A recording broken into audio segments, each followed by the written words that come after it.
Hello friends, hope all of you are doing great. Today we shall be discussing about cerebrospinal fluid. We shall cover each of these topics sequentially. Our neurons are provided with multiple layers of protection and support. The CNS is enclosed within 5 protective layers. They are the 3 meninges, CSF, and an outer layer of bone. The meninges comprise of the pia mater, the arachnoid mater, and the dura mater. CSF is a highly purified, colorless, sterile fluid that surrounds and bathes the tissue of CNS. Total volume of CSF in an adult in any given time is 150 ml. 600 ml of CSF is produced each day via blood filtration in choroid plexus.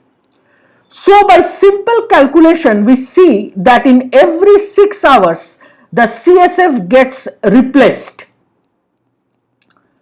Before we go into a detailed discussion, let us first see this overtly simplified diagram.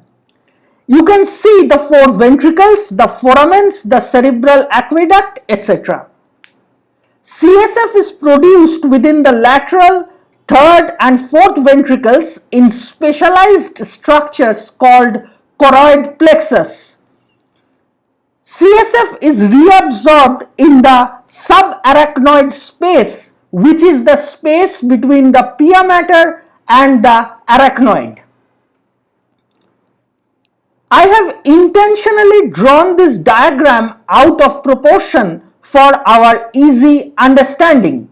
We can see the cerebral hemispheres, midbrain, pons, medulla, spinal cord, and the central canal within the spinal cord.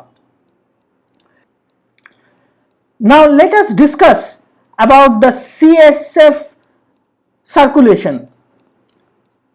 We can see the 2 lateral ventricles, the 3rd ventricle, the foramen of Monro, which is represented by the green circle, and the choroid plexus. Choroid plexus is present in each ventricles. CSF produced by choroid plexus in the lateral ventricle flows through foramen of Monro to the 3rd ventricle, and subsequently it flows through the cerebral aqueduct and goes to the 4th ventricle. In the 4th ventricle, there are 3 foramens. On the lateral side, there are 2 foramens known as foramen of Luschka, and on the median side, there is a foramen called foramen of Magendie. CSF goes into the subarachnoid space through these 3 foramens. Let us discuss some important functions of CSF. CSF surrounds the brain on all sides and envelops it in a liquid cushion and thus helps in shock absorption. CSF also maintains uniform pressure around the brain. It also provides the CNS with a stable extracellular environment by supplying nutrients and by removal of the metabolites and toxins. Now let's discuss some normal parameters of CSF. The pressure ranges between 50 to 180 millimeter of water. Up to 4 lymphocytes may be present.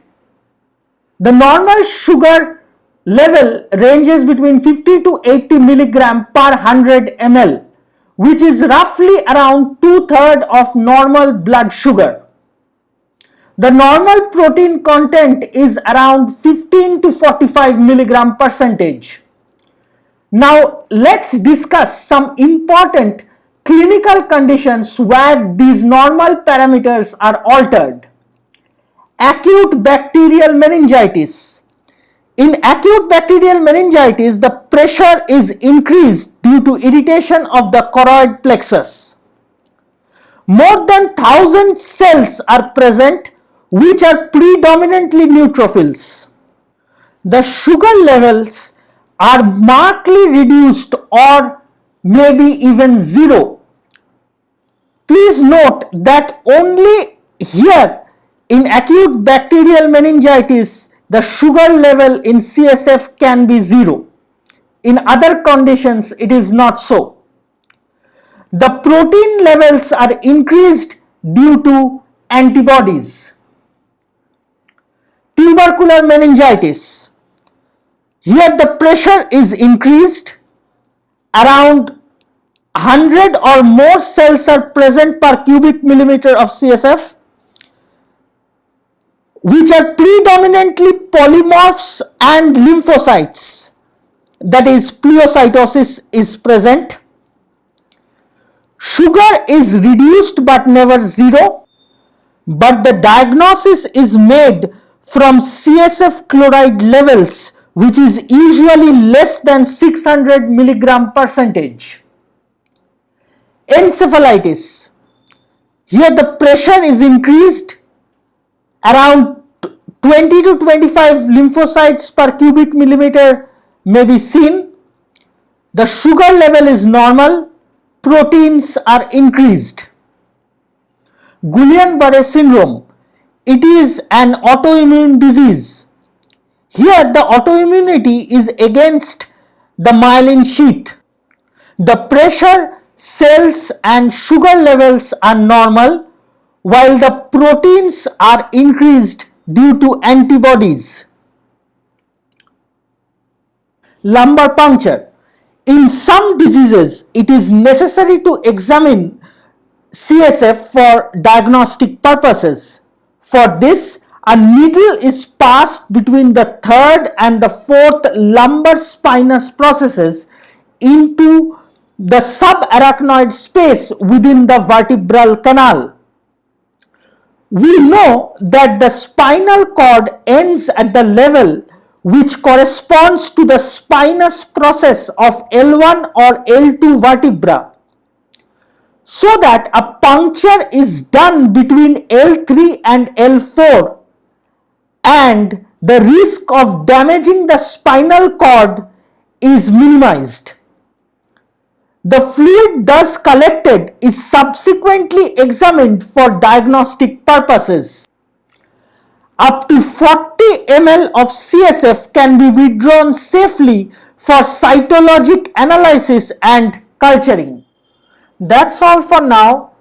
Next, we shall be discussing about blood-brain barrier and circumventriculate organs. Thank you for your attention.